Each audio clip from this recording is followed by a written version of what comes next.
Avec l'augmentation de la fréquentation du RER vaudois, avec la réalisation des travaux de la gare de Lausanne qui vont permettre le doublement du nombre de voyageurs qui emprunteront cet espace. Mais comme rarement la gare est le lieu de destination finale, alors il faut des moyens pour prendre en charge les gens à partir de ce moment-là. La moitié des emplois et des habitants se situent au cœur de cette agglomération Lausanne-Morges.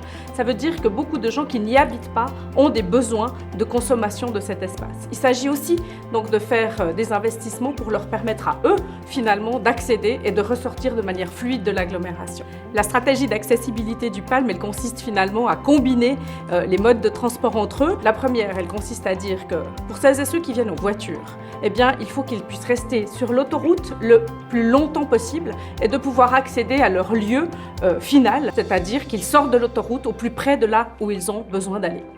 Ensuite, ça sert à désengorger les axes principaux sur lesquels on a une stratégie d'investissement, que ce soit des requalifications de routes pour permettre, par exemple, de développer des voies bus, de permettre aux voitures d'avoir leur espace, mais aussi aux modes doux. Et puis enfin, au cœur de l'agglomération, c'est de développer un réseau de transport public très fort.